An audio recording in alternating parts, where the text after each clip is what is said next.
Um objeto sagrado, descrito na Bíblia como a representação do poder de Deus na terra. Marchamos! Viva o exército do Deus vivo! A Arca da Aliança foi disputada por reis e imperadores. Durante séculos, apesar dos ataques a Jerusalém, a arca ficou protegida no Templo de Salomão, até desaparecer. Para a maioria dos judeus em todo o mundo, a Arca da Aliança está enterrada debaixo dessa mesquita. Mas os muçulmanos jamais permitiram que fossem feitas escavações nesse lugar. O paradeiro da Arca da Aliança continua um dos maiores mistérios da humanidade. Ela ainda estaria enterrada em Jerusalém, debaixo do Templo de Salomão? Acredita-se que ele tenha feito ou utilizado do espaço que o rei Salomão tenha construído para esconder as riquezas do tesouro real, entre elas a Arca da Aliança. Aqui em Jerusalém existe um grupo de pessoas que acredita tanto na descoberta da Arca da Aliança que foi criado até um centro de pesquisas chamado Instituto do Templo. Mas a relíquia poderia ter sido levada milhares de anos atrás para a Etiópia, um dos países mais isolados do mundo. Esse é o mais antigo templo cristão que existe na Etiópia.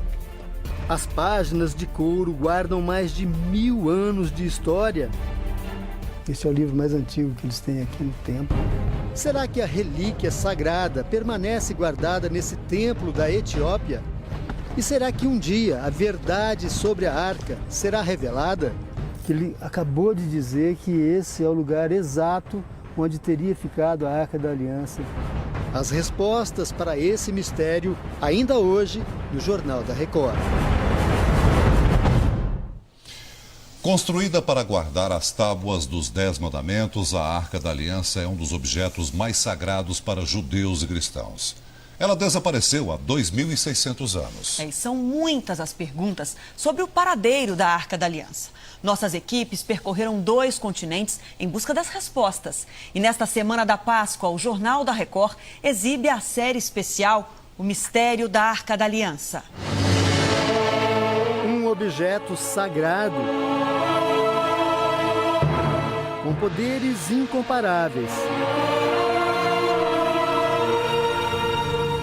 A Arca da Aliança, descrita na Bíblia, derrubava muralhas,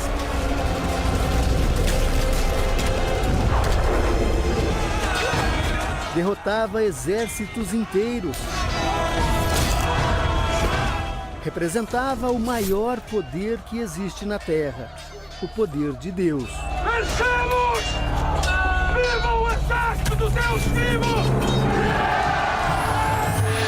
Por isso, ela foi disputada por reis e imperadores ao longo do tempo, até desaparecer. No cinema, a história da Arca ganhou o mundo com o filme Indiana Jones e os Caçadores da Arca Perdida. No filme, o herói consegue encontrar a relíquia. Na vida real, o paradeiro da Arca da Aliança ainda é um dos maiores mistérios da humanidade. Onde ela estará? Durante um mês, nossas equipes estiveram em 2 continentes. De Jerusalém, cidade sagrada para cristãos, judeus e muçulmanos, a Etiópia, no deserto africano.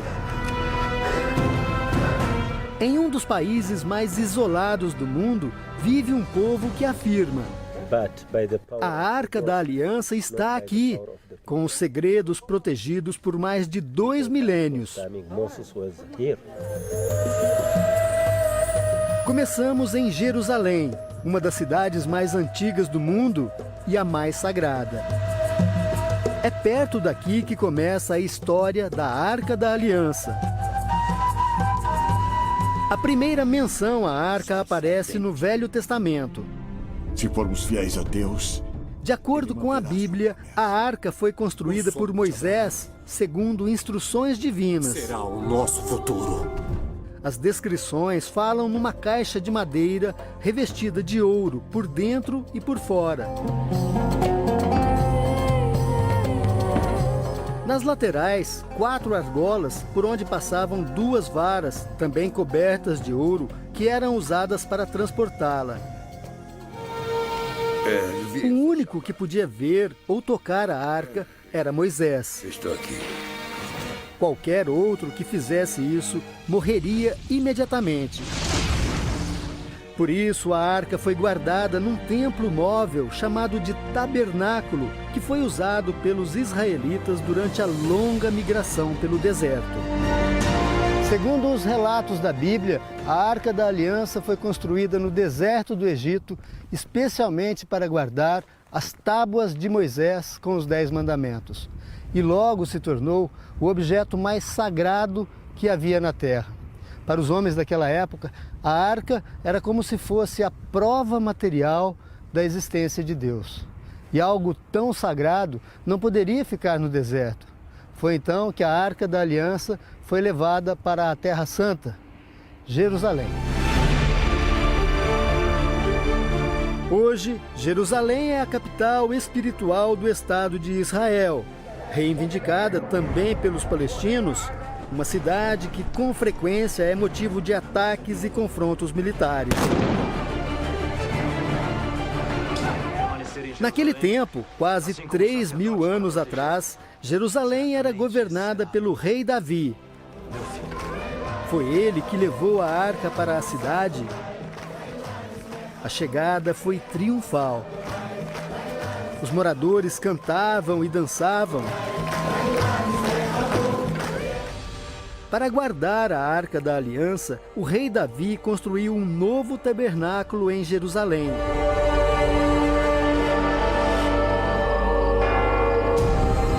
A arca sagrada, que protegia a cidade de invasões, pragas e pestes, ficou no tabernáculo até que Davi morreu, e o filho dele, Salomão, se tornou o novo rei de Jerusalém.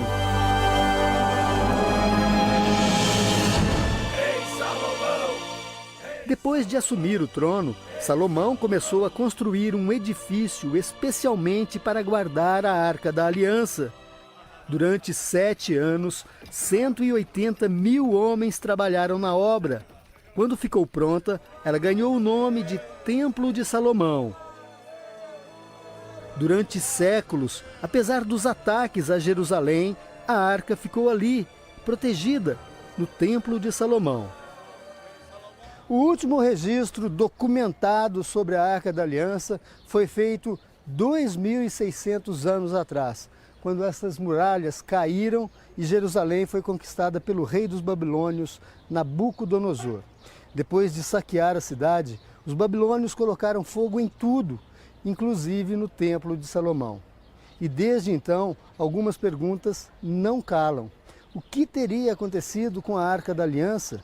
Onde estaria escondido este tesouro sagrado? Ao longo do tempo, religiosos, arqueólogos e caçadores de tesouros buscaram alguma pista sobre a arca e nada foi encontrado. O historiador Yad Biran vê a arca como um símbolo que estimula a imaginação das pessoas. Diz que ela é a mais estreita ligação de Deus com o povo. Yad conta que depois da destruição do Templo de Salomão, a Arca da Aliança não é citada mais nenhuma vez na Bíblia. Mesmo assim, 70 anos depois, um novo templo foi erguido em Jerusalém, desta vez pelos romanos.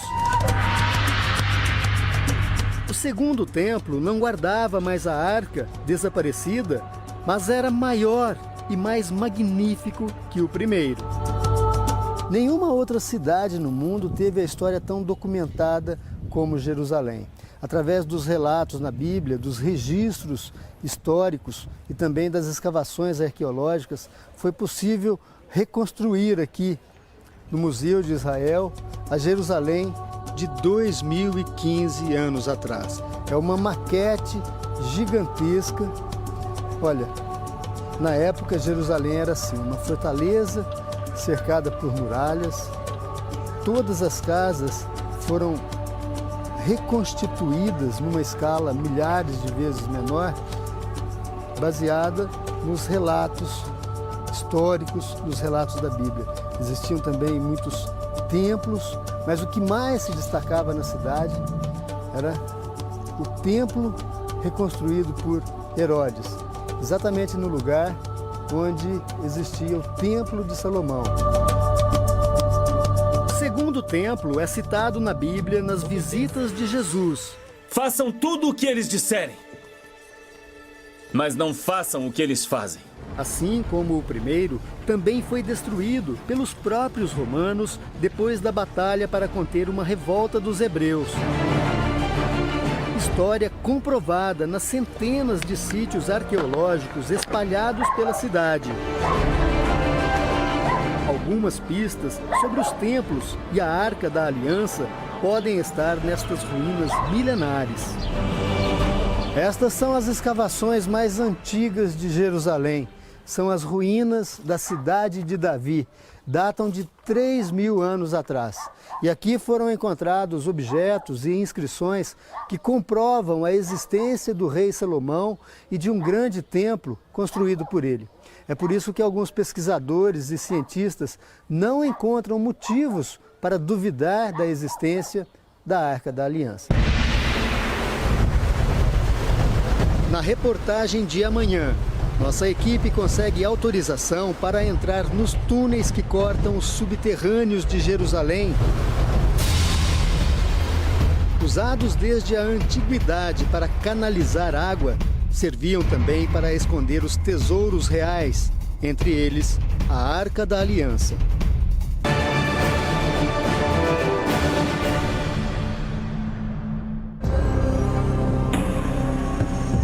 As ruínas são a porta de entrada para uma rede de túneis que cortava o subsolo de Jerusalém na antiguidade.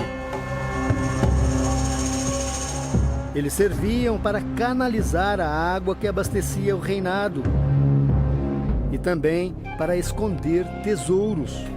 Nós conseguimos uma autorização especial do governo de Israel para entrar aqui e mostrar que já naquela época os engenheiros eram capazes de grandes obras. Este túnel foi todo escavado na rocha. Tudo isso é pedra e escavado por dois grupos que vinham em direções opostas e se encontraram no lugar exato para terminar o túnel, que tem 500 metros de extensão. O brasileiro Marcel Berdichevski é sociólogo e professor de história em Israel. Ele conta que quando os babilônios cercaram a cidade, na época do primeiro templo, o rei de Jerusalém mandou esconder a Arca da Aliança para que ela não caísse nas mãos do inimigo. O esconderijo seria uma espécie de caverna que existia embaixo do Templo de Salomão. Acredita-se que ele tenha feito ou utilizado do espaço que o rei Salomão tenha construído para esconder as riquezas do tesouro real, entre elas a Arca da Aliança. E desde então não se sabe qual é o destino desses segredos, se estão nos subterrâneos do lugar do templo, que nunca teve possibilidade de ser escavado desde a época babilônica até os dias de hoje. O historiador acredita que a Arca da Aliança ainda existe e ela continua em Jerusalém, soterrada debaixo das ruínas do templo. O Templo de Salomão ficava exatamente aqui, neste lugar onde eu estou agora. Era o topo do Monte Moriá. Ainda existem muitas ruínas ao redor, mas a principal construção é a Mesquita do Domo da Rocha, erguida 1.400 anos atrás. Um local considerado sagrado pelos muçulmanos. Para a maioria dos judeus em todo o mundo, a Arca da Aliança está enterrada debaixo dessa mesquita. Mas os muçulmanos jamais permitiram que fossem feitas escavações nesse lugar. A mesquita é um dos cartões postais de Jerusalém. A cúpula dourada, revestida com ouro, é vista de vários pontos da cidade. Um lugar visitado todos os dias por milhares de pessoas. E bem ao lado da mesquita, as únicas ruínas que restaram do Templo de Salomão. Uma parte da muralha que cercava o templo é o lugar onde os judeus fazem orações, conhecido como Muro das Lamentações. A maior parte do que restou do muro que cercava o Templo de Jerusalém está hoje nos subterrâneos da cidade. Essa imensa parede é, na verdade, uma continuação do Muro das Lamentações e se estende por 488 metros. Já existia naquela época como se fosse um túnel e era usado pelas principais pessoas do reino para ter acesso ao interior do templo. E o principal acesso, o principal portal era esse aqui. Ficava bem aqui, foi lacrado há mais de 800 anos. Bastava passar por aqui, caminhar alguns metros para chegar até onde estava a Arca da Aliança.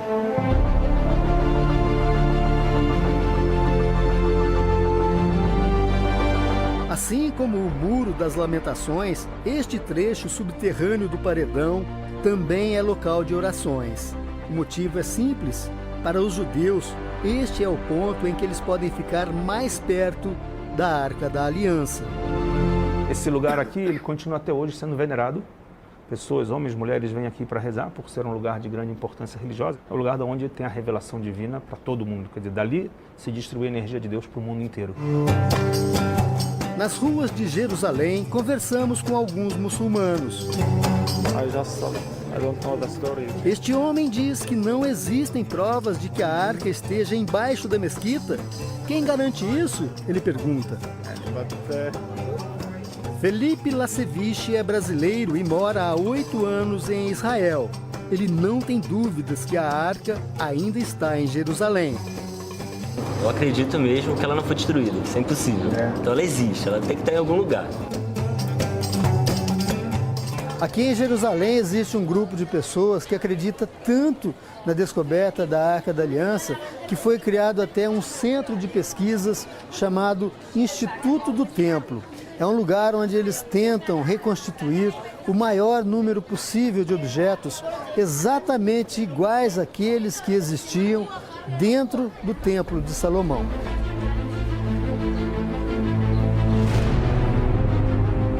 Todos os objetos são réplicas, feitas a partir de descobertas arqueológicas e relatos da Bíblia. Roupas, pedras, utensílios domésticos e pinturas que mostram como era o Templo de Salomão.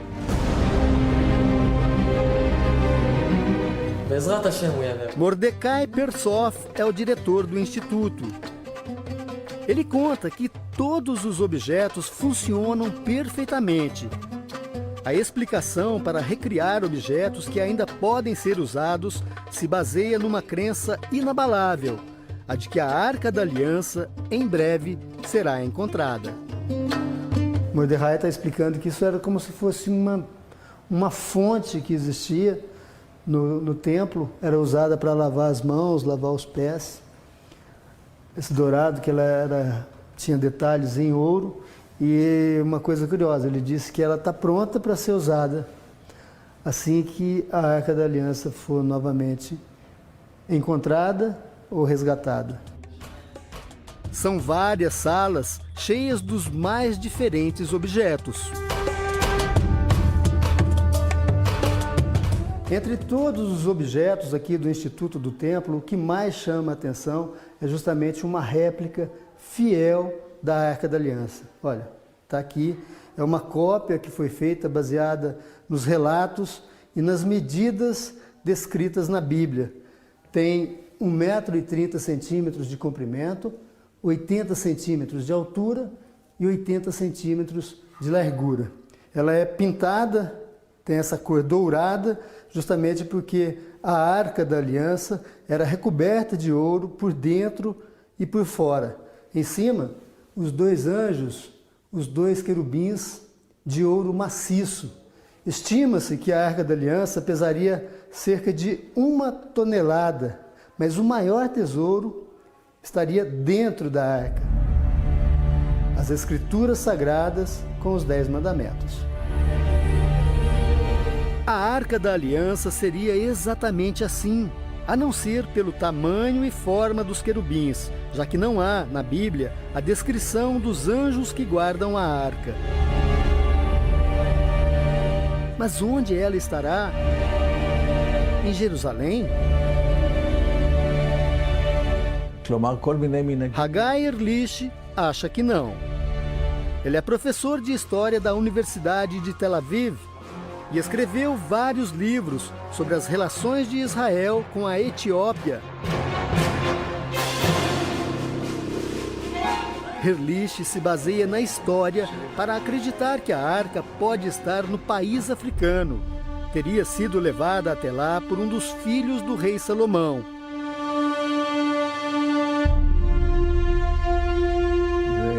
O professor explica que naquela época, Salomão recebeu a visita da rainha de Sabá, que governava a região onde hoje fica a Etiópia.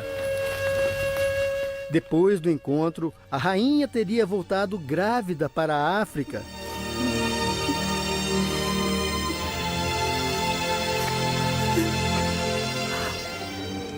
Tempos depois, nasceria Menelik, filho da rainha de Sabá e do rei Salomão. Na juventude, Menelik teria visitado o pai em Jerusalém e depois voltado para a Etiópia com um exército de 12.000 hebreus cedidos pelo rei e teria levado, junto com ele, a Arca da Aliança. Esta é a história em que todos os etíopes acreditam que a arca foi para a Etiópia e continua lá até hoje. E a nossa aventura em busca da relíquia sagrada no país africano, você confere amanhã, o mistério da Arca da Aliança. Da Terra Santa, nossos repórteres seguiram para a Etiópia em busca de pistas da Arca da Aliança.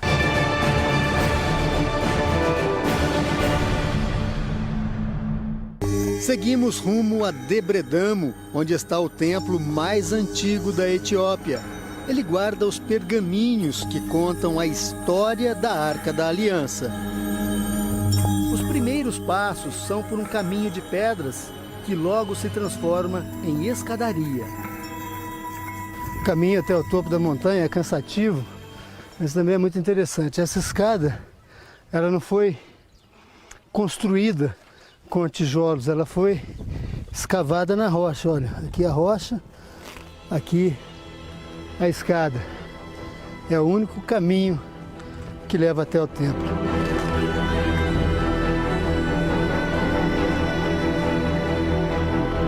São centenas de degraus numa caminhada quase solitária.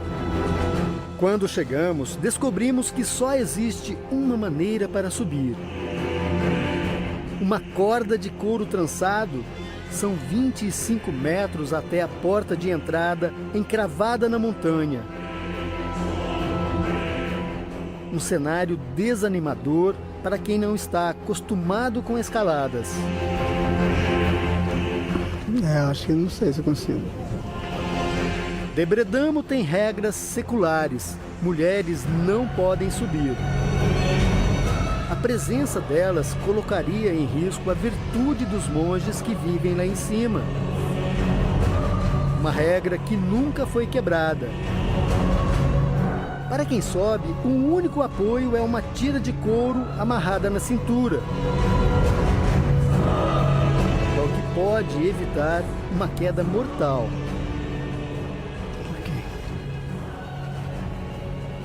Tentar. A única maneira de chegar até lá em cima é subindo essa parede, esse paredão, por essa corda, uma corda trançada de couro.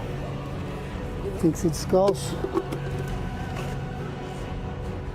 Os primeiros passos da escalada são surpreendentemente animadores. Mas todo o peso do corpo é sustentado pela corda. É muita força para os braços, que logo começam a sentir o peso do cansaço. Wait. Descansar um pouco. Agora vem a parte mais difícil. Vontade de descer, viu? Meu braço está muito cansado.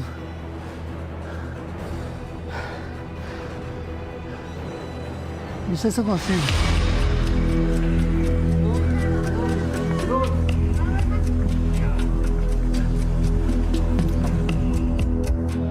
Descubro da pior maneira possível que a aventura é muito mais perigosa do que parecia. Esse é o maior desafio de toda a minha vida. Nunca fiz nada parecido.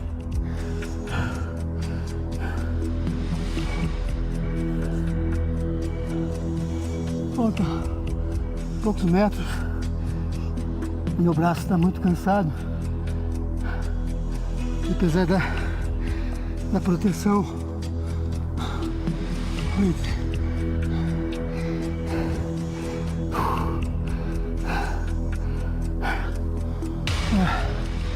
Essa é a única maneira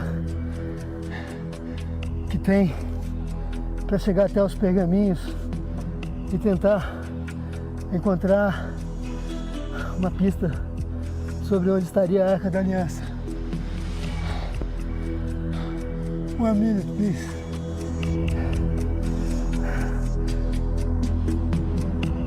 Os últimos metros são os mais difíceis. Subir ou descer agora exige o mesmo esforço. Então resolvo subir e uso todas as forças que me restam. Soltar da corda pode significar uma queda livre. A alegria e o alívio de chegar lá em cima são incomparáveis. Falta pouco.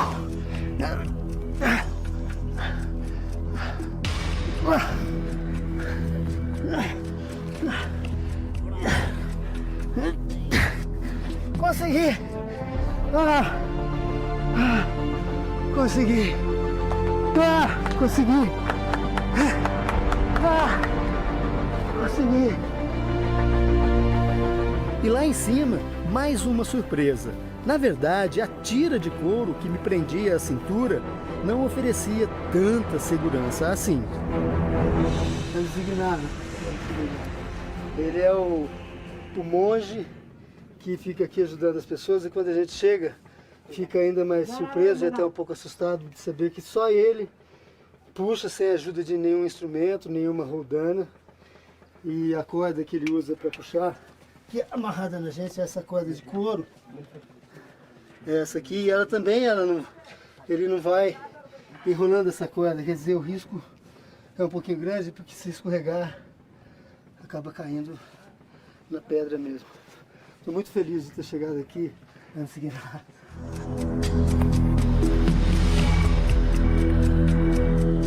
O cinegrafista Lucas Melo também enfrenta o desafio de subir o paredão. Ele sofre com o excesso de calor e força, mas este é o único caminho. Precisamos ir em busca dos pergaminhos no alto da montanha de Debredamo.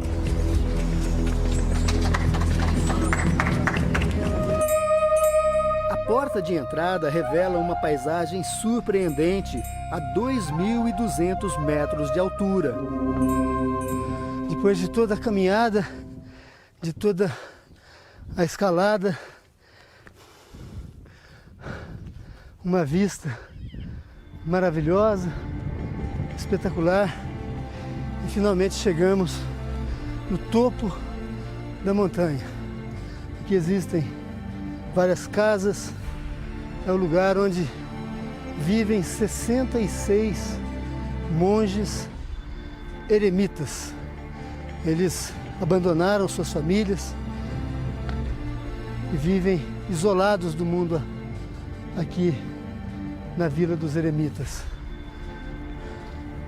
É um lugar onde pouquíssimas pessoas têm acesso e onde nós vamos tentar encontrar pistas que permitam descobrir onde está a Arca da Aliança. No topo da montanha, casas de pedra construídas 1.400 anos atrás.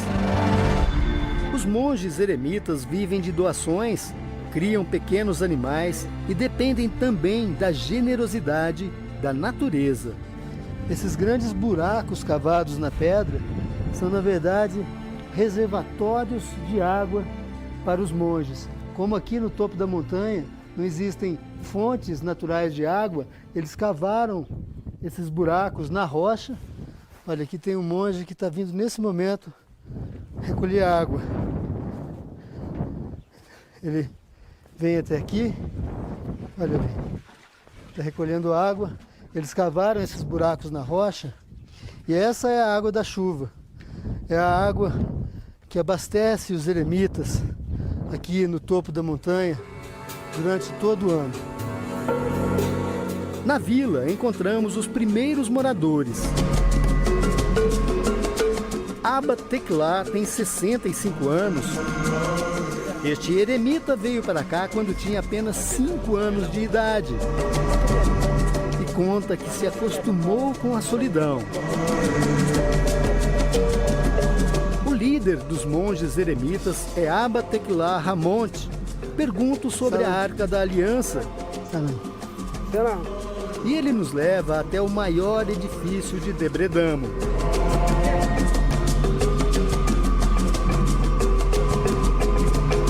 Esse é o mais antigo templo cristão que existe na Etiópia.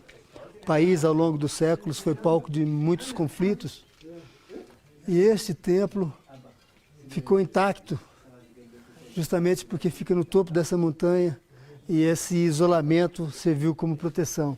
Aqui dentro estão os pergaminhos mais antigos da Etiópia.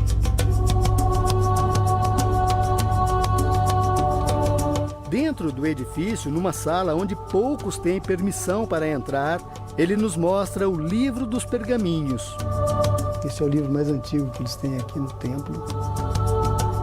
E esse eremita está tentando descobrir aqui alguma página, algum relato sobre a Arca da Aliança.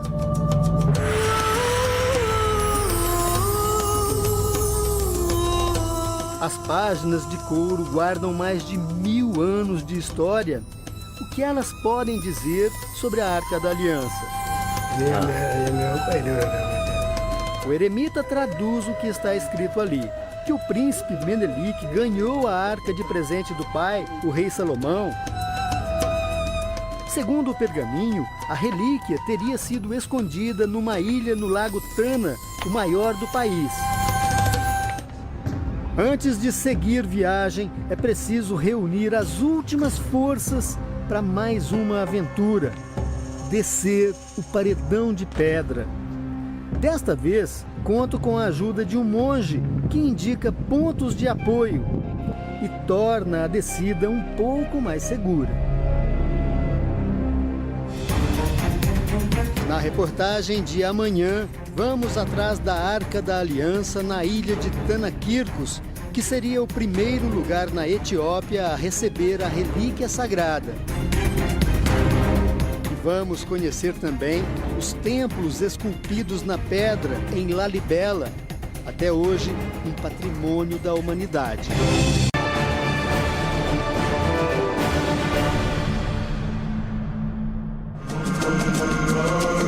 Nosso destino agora é a ilha de Tanakirkos.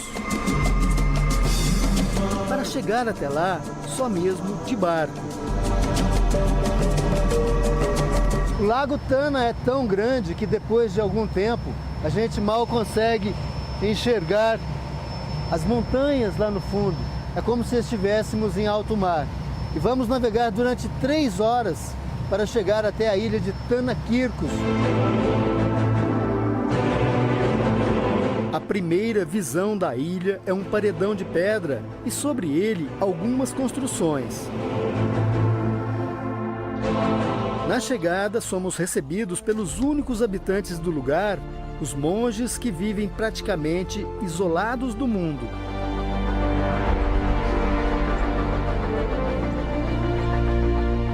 Hoje, aqui na ilha de Tanakirkos, vivem cerca de 120 eremitas, como ele. E agora, ele está nos levando para ver alguns objetos que, segundo ele, chegaram aqui na ilha quando a Arca da Aliança ficou escondida aqui. Essa é a história contada pelos etíopes.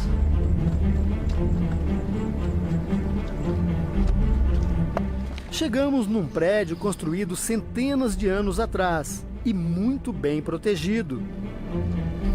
Ele vai mostrar agora o que, segundo os eremitas aqui da ilha, é a maior evidência de que a Arca da Aliança realmente esteve aqui. É um lugar muito guardado, olha, são 3 cadeados, 3 trancas. Poucas pessoas podem entrar aqui, só na presença dele.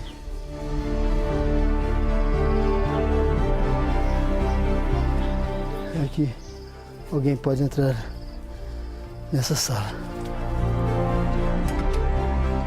Na sala escura, ele mostra algumas armaduras e uma grande bandeja de metal. De acordo com o monge, a bandeja veio para a ilha junto com a Arca da Aliança. Mas onde a arca teria ficado? Ele nos leva até o lugar, numa encosta cheia de pedras.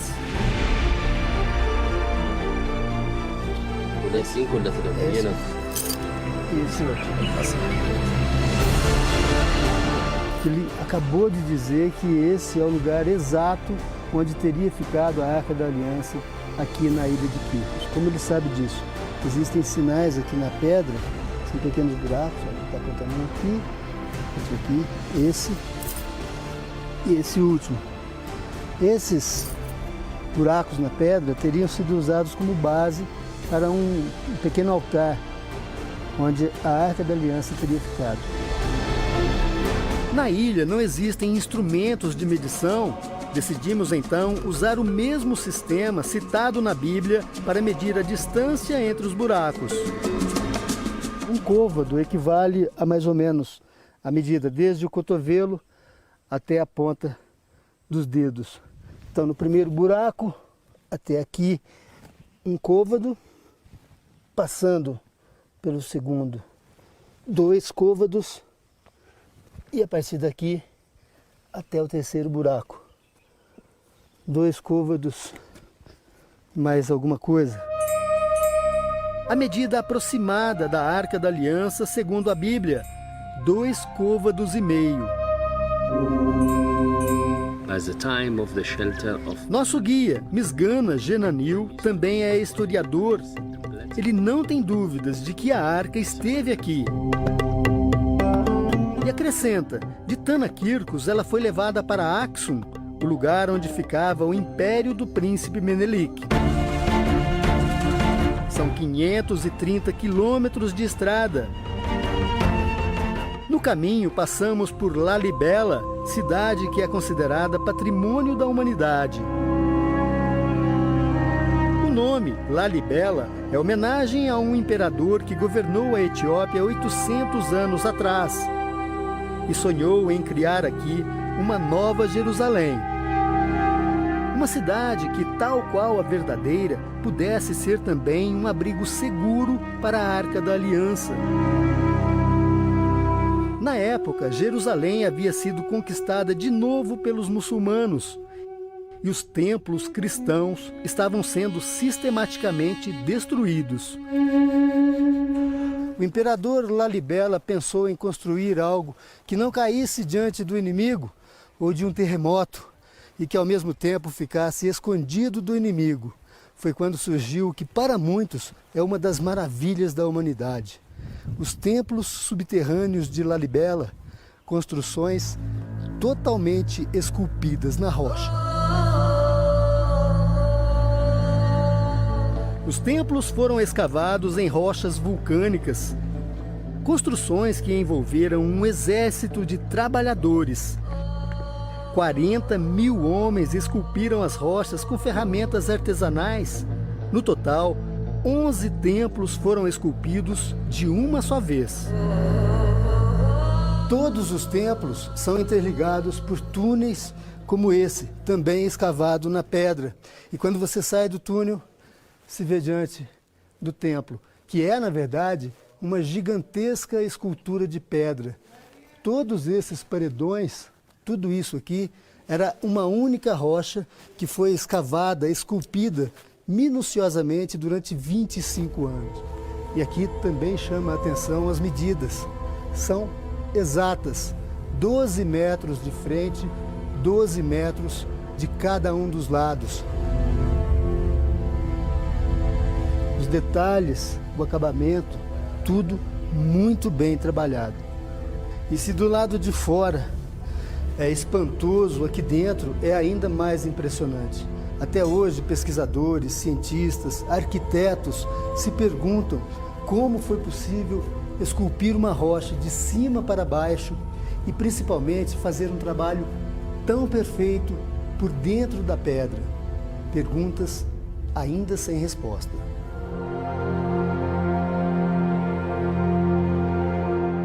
Assim como a Arca da Aliança, os templos de Lalibela também se transformaram em um mistério da humanidade. O professor Melcamo Mamo explica que as teorias mais populares dizem que os edifícios foram esculpidos por seres de outros planetas. As esculturas atraem muitos olhares. Nora Londônio é colombiana. Ela e o marido ficaram impressionados com os templos. Para Nora, o fato deles estarem em pé até hoje talvez possa ser explicado pela hipótese da arca, com seus poderes divinos, estar mesmo na Etiópia.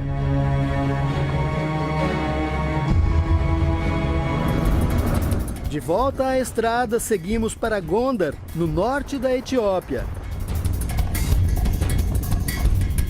Aqui a paisagem é marcada por castelos medievais. E em alguns bairros o idioma é o hebraico, o mesmo falado em Israel. A teoria de que milhares de hebreus teriam vindo de Jerusalém com o príncipe Menelik e talvez também com a Arca da Aliança ganha força neste bairro de Gondar. Até pouco tempo atrás, aqui viviam milhares de pessoas e todos garantiam ser descendentes diretos do rei Salomão. São os falachas, os judeus negros da Etiópia. O bairro tem o mesmo nome, Falacha. É onde mora Marie Nigussé. Ela tem 50 anos e vive sozinha. A única filha morreu aos 12 anos de idade. Marie é judia. É a última da família que continua em Gondar. Os parentes dela deixaram o país em 1979, quando a Etiópia estava em meio a uma guerra civil. Na época, pelo menos 12 mil falachas foram resgatados pelas Forças Armadas de Israel. Centenas de aviões levaram os judeus etíopes para Israel, no que ficou conhecida como Operação Moisés. Marie ficou para trás. Hoje ela sobrevive fazendo peças de cerâmica. Quase todas fazem referência a Jerusalém. Marie mantém a tradição no dia a dia. Foi aqui, na Etiópia, que começou um hábito que faz parte da rotina de todo o mundo, o de beber café. Para Marie, o simples ato de fazer café se transforma em um delicado ritual. Primeiro, ela lava os grãos com água quente, torra tudo numa chapa de ferro. Depois, os grãos são triturados num pilão até se transformarem em pó. Marie não usa coador. Coloca o pó direto na água fervente, espera o pó baixar e serve um café delicioso. Ela preparou tudo em poucos minutos, exatamente como os ancestrais etíopes faziam milhares de anos atrás. O café é uma bebida muito especial aqui na Etiópia, já que esse país é o primeiro na história da humanidade onde existem registros de que o café tenha sido usado como bebida.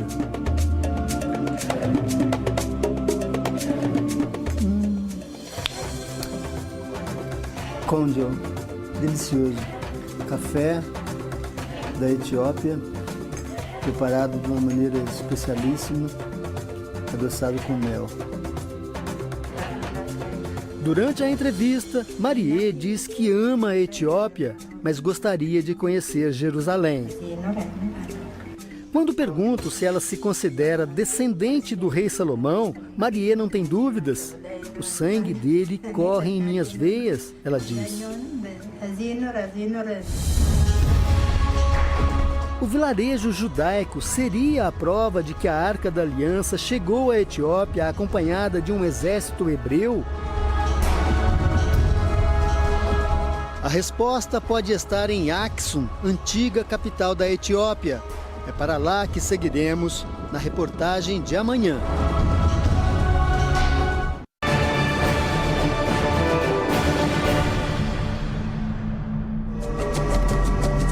Na busca pelas pistas da Arca da Aliança, seguimos para Aksum, a antiga capital da Etiópia. De acordo com a história contada pelos etíopes, quando a Arca da Aliança chegou no continente africano, toda essa região era conhecida como Reino de Aksum, um dos maiores impérios do mundo antigo, reino comandado por uma mulher, a rainha de Sabá. E a existência do reino, da rainha e do filho dela, o príncipe Menelik, já foi comprovada pela arqueologia. Bem aqui neste lugar, arqueólogos alemães descobriram vestígios de um dos palácios do príncipe Menelik. E bem aqui, um aposento que ele construiu especialmente para guardar a Arca da Aliança. Nosso guia é o professor Haile Selassie, o mesmo nome do último imperador da Etiópia. Ele conta que os estudos foram feitos por arqueólogos alemães. Eles comprovaram que as ruínas são da mesma época em que o príncipe Menelik governava o reino de Aksum. Estava explicando que aqui, exatamente nesse lugar, era o altar onde ficava a Arca da Aliança. E pelas dimensões, dá até para a gente imaginar aquela cópia da arca que nós vimos em Jerusalém aqui. Ficaria no meio e nas laterais os varões que serviam para transportar a arca. Um dos pontos mais conhecidos da antiga capital do reino de Aksum é o Campo dos Obeliscos. No total, são 126 totens de pedra espalhados pela região. Cada um identifica a tumba de um antigo imperador. O maior deles tem 27 metros de altura, equivalente a um prédio de 8 andares, e pesa 400 toneladas. Olhando assim, é difícil entender como os antigos habitantes de Aksum transportavam, esculpiam e principalmente colocavam de pé essas pedras tão gigantescas. A principal teoria é a de que eles usavam cordas, um sofisticado sistema de roldanas, e as cordas eram puxadas por elefantes. Mas às vezes, mesmo naquele tempo, acidentes aconteciam. Olha só, esse é o maior de todos os obeliscos. Tem 33 metros de comprimento e foi esculpido em uma única rocha. Ele caiu quando os antigos engenheiros de Aksum tentavam colocá-lo de pé. Se quebrou em várias partes, mas é conhecido como o mais imponente monumento de pedra que o homem tentou erguer na face da terra. O campo dos obeliscos é considerado patrimônio cultural da humanidade, mas para os etíopes o maior tesouro do país fica a poucos metros dali, a esplanada dos templos da Arca da Aliança. Depois de tanto tempo, de tanta procura, nós finalmente estamos chegando no lugar onde os etíopes garantem que está guardada a verdadeira Arca da Aliança. É um conjunto de templos, todos construídos ao longo dos séculos, especialmente para proteger a arca. É um local considerado sagrado pelos etíopes, onde milhares deles vêm todos os anos em grandes peregrinações. Homens vestidos como reis, mulheres como rainhas. Eles cantam e dançam, se sentem protegidos pela arca e todos estão prontos para protegê-la também. Hoje, praticamente todos os moradores de Aksum são guardiões informais da arca. Existe aqui essa construção e aqui dentro um grande sino que tem a função de alarme. Se a arca estiver em risco, se alguém tentar roubar ou saquear a arca, esse sino vai ser tocado e todos os moradores da cidade vão vir para cá para proteger a arca, mesmo que isso custe a própria vida deles. Passamos em frente a uma antiga fortaleza que está em reformas. É um dos lugares onde a arca teria ficado guardada em Aksum. Agora ela estaria em outro prédio, bem perto daqui. Agora nós estamos muito perto do lugar onde estaria guardada a verdadeira Arca da Aliança. Bem ali, olha. Aquele templo é um lugar protegido, essas pessoas que estão em volta são guardas, inclusive armados, que impedem a aproximação de qualquer pessoa. O nosso limite é até aqui. E dentro do templo, só uma pessoa pode entrar. É o chamado guardião da Arca da Aliança. São pessoas escolhidas para proteger a arca. A única missão delas durante toda a vida é essa. O guardião é o único homem que pode se aproximar e até mesmo tocar a arca. Ele é escolhido pelos líderes de Aksum e pelo último guardião vivo. Depois de escolhido, ele abandona a família, muda de nome e obedece regras rígidas de comportamento. Só os líderes religiosos podem vê-lo ou falar com ele. De longe, conseguimos flagrar o guardião. Quando percebe que está sendo filmado, ele cobre o rosto. Pedimos uma entrevista. A negociação é demorada. Estamos esperando aqui a poucos metros de um dos templos e, na verdade, não sabemos ainda se o guardião da arca vai vir até aqui para falar conosco. Até hoje não existem registros fotográficos ou mesmo filmagens de nenhum guardião da arca. Depois de algum tempo, uma surpresa. Descobrimos que a suposta Arca da Aliança Etíope hoje tem 2 guardiões. The Presence Guardian. O mais velho tem 96 anos e já escolheu e treina o sucessor, que tem 75 anos. É a primeira vez que uma televisão filma e entrevista os guardiões etíopes. Eles contam que desde a infância foram preparados para guardar a arca. Pergunto como é a arca que eles guardam há tanto tempo. Eles dizem que não podem falar a respeito. Pergunto se podemos então ver a arca. Eles dizem que não, mas que chegará o tempo em que todos poderão vê-la. Depois os guardiões se despedem e voltam para o templo para guardar a Arca da Etiópia. Mas será essa a verdadeira Arca da Aliança? Conseguimos imagens de réplicas da arca mostradas em cerimônias nas ruas de Aksum. O tamanho e a forma da arca não batem com as descrições da Bíblia, mas para os etíopes, a crença na arca é inabalável. We are protected from the Ark of the Covenant. O historiador Misgana diz que só a presença dela pode explicar os milagres que, segundo ele, aconteceram no país ao longo dos séculos. A Etiópia é a única nação africana que nunca foi colônia de nenhum outro povo.